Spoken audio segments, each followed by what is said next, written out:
ఒక వెహికల్ వచ్చి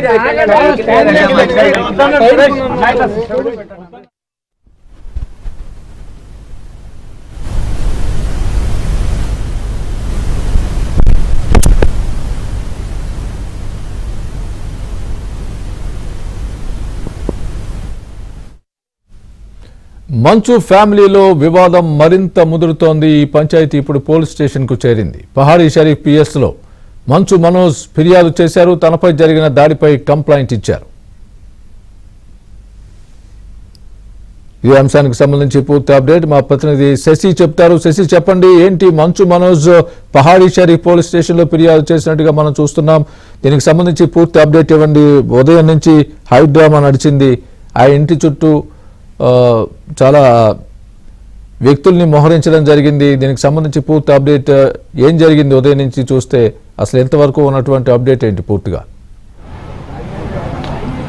మంచు ఫ్యామిలీలో వివాదాలు ముదురుతూ ఉన్నాయి. అలాగే ఉదయం నుంచి ఈ మంచు మనోజ్ మీద జరిగినటువంటి దాడి ఘటనలో ట్విస్ట్ మీద ట్విస్టులు కొనసాగాయి. ఎట్టకేలకు ఆయన పహాడీ షరీఫ్ పోలీస్ స్టేషన్లో ఫిర్యాదు చేశారు. నిన్న మంచు మనోజ్ మీద దాడి జరిగింది. దాడి జరిగినప్పటి నుంచి కూడా ఆయన కేవలం పోలీసులకు డయల్ అండర్ ద్వారా సమాచారం ఇచ్చారు. తనపైన దాడి జరిగిందంటూ కూడా పోలీసులకు సమాచారం మాత్రమే ఇచ్చారు తప్ప ఎక్కడ కూడా ఫిర్యాదు రూపంలో భౌతికంగా వచ్చి ఆయన కంప్లైంట్ చేసిన సందర్భం అయితే లేదు.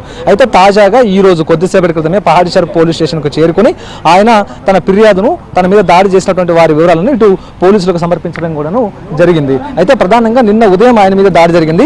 ఆ ఆస్తుల పంపకాలకు సంబంధించిన అంశాల మీద ప్రధానంగా ఈ దాడి జరిగినట్టుగా కూడా తెలుస్తోంది.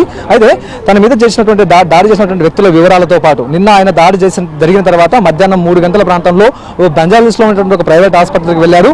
అక్కడే తనకు సంబంధించినటువంటి తనకు దాడి చేసినటువంటి సమయంలో ఆయన ప్రథమ చికిత్స కూడా చేయించుకున్నారు. ప్రధానంగా ఆయన ఒంటిపైన ఉన్నటువంటి గాయాలకు ప్రథమ చికిత్స చేయించుకున్నారు. మరోవైపు కొన్ని టెస్టులను కూడా చేయించుకున్నారు. ఆ టెస్టులో ఆయన కాలు భాగంలోను, తర్వాత మెడ భాగంలోను, కడుపు భాగంలోను గాయాలున్నట్టు, దెబ్బ తగిలినట్టుగా కూడా ఇప్పటికే వైద్యులు రిపోర్ట్ ఇచ్చినటువంటి సందర్భంలో ఆ రిపోర్టుకు సంబంధించినటువంటి వివరాలను కూడా పహాడీ షరీఫ్ పోలీసులకు అందజేయడం కూడా జరిగింది. అయితే ఉదయం నుంచి కూడా ఒక హైడ్రామా చోటు చేసుకుందంటూ కూడా చెప్పుకోవచ్చు. మంచు విష్ణు వస్తారంటూ ఒకవైపు, మంచు విష్ణు ఒకవేళ వస్తే సాయంత్రం కుటుంబ సభ్యులంతా కలిసి సమావేశం ఏర్పాటు చేసుకుంటారంటూ కూడా ఒకవైపు చర్చ జరిగింది. మరోవైపు ఇక మోహన్ బాబుతో పాటు అలాగే శ్రీశైలం యాదవ్ లాంటి వ్యక్తులతో కలిపి ఈ సమావేశం ఏర్పాటు చేసి ఈ సమావేశంలో మొత్తం ఈ వివాదాన్ని తరలించే ప్రయత్నం కూడా చేశారు. ఒకసారి ఇన్స్పెక్టర్ మాట్లాడుతున్నారు. ఒకసారి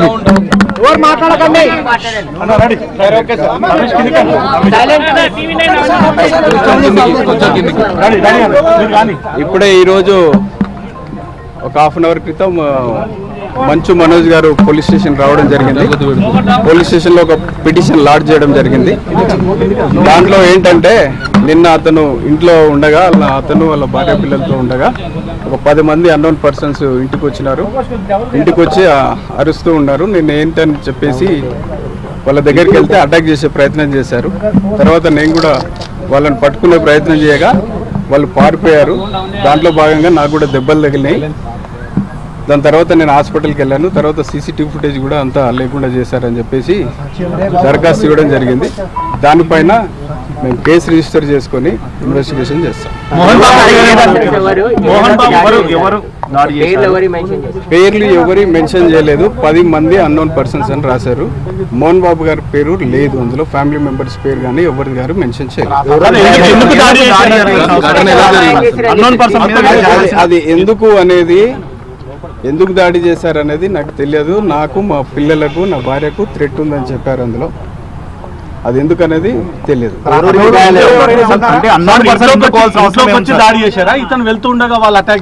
ఇంటి పైన అంటే ఇంటి లోపలికి వచ్చారు, వరండా దగ్గర, అట్లా ఇంటి దగ్గరలో ఉన్నారు. వాళ్ళు ఫ్యామిలీ మెంబర్స్ ఎవరెవరు ఉన్నారో ఇన్వెస్టిగేషన్ తెలుసు. పిటిషన్ లో అవన్నీ రాలేదు, ఇన్వెస్టిగేషన్ లో తెలుసు. అంటే మీకు డయల్ హండ్రెడ్ తోని సమాచారం ఇచ్చారు. ఫస్ట్ అక్కడికి వెళ్ళారు. అప్పుడు ఉన్నప్పుడు నిన్న యాక్చువల్లీ డయల్ హండ్రెడ్ వచ్చింది. కాల్ వచ్చినప్పుడు మా వెహికల్ ఇవ్వడం జరిగింది. పోయినప్పుడు అక్కడ ఇష్యూ కూడా ఏం లేదు, ఎవరేం లేదు. దాని తర్వాత ఇదంతా జరిగిందని చెప్తే పిటిషన్ తీసుకొచ్చి ఇస్తా అని చెప్పారు. అతను ఈ రోజు వచ్చి ఇచ్చారు. అంటే ఎవరు అంటే ఇంట్లో భారీ సెక్యూరిటీ ఉంది అక్కడ, కనీసం ఒక అన్నోన్ పర్సన్ లోపలికి వెళ్ళాలంటే కూడా చాలా ఇబ్బంది ఏంటనేది ఇవన్నీ పిటిషన్లు లేవు. ఇప్పుడు కలెక్ట్ చేసుకుంటాం. ఇప్పుడు జరిగింది ఇన్వెస్టిగేషన్ లో భాగంగా ఇవన్నీ ఇప్పుడు కలెక్ట్ చేస్తాము. ఇన్వెస్టిగేషన్ లో భాగంగా ఇవన్నీ ఇప్పుడు కలెక్ట్ చేస్తాము. ముందు ఇంకేమైనా అప్డేట్స్ ఉంటాయి.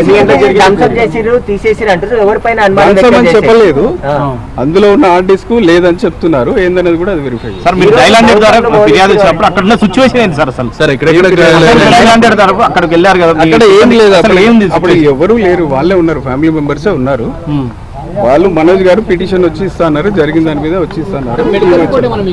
ఎక్కడెక్కడ గాయాలు నిన్న 9 o'clock జరిగిందని చెప్పారు. 9 o'clock కుటుంబానికి పెట్టుందంటారు కదా, అది స్పెసిఫిక్ మెన్షన్ చేయలేదు. ఇన్వెస్టిగేషన్ అతనికి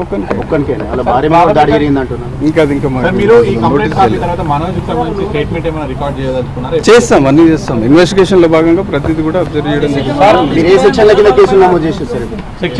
కంటెంట్స్ ప్రకారం మనం క్రైమ్ నమోదు చేసి ఇప్పుడే కదా నేను చెప్పింది అని చెప్తాను మీకు.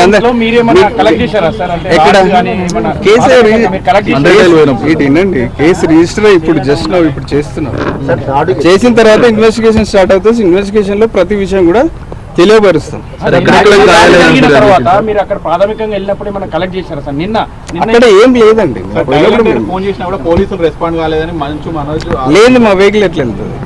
రెస్పాండ్ కాలేదు. మా వెహికల్ ఎక్కడెక్కడ గాయాలైనాయని మెన్షన్ చేసింది సార్. రెస్పాండ్ కాలేదు, వెహికల్ పోయింది అందుకు కదా.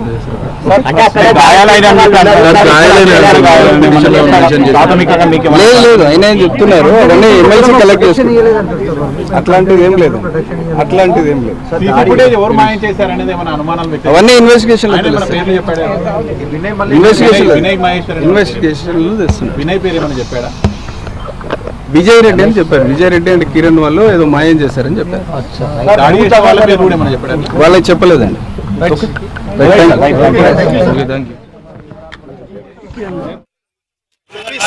ప్లీజ్ సైడ్ తీసుకోండి అన్న, ప్లీజ్ సార్ ప్లీజ్ ప్లీజ్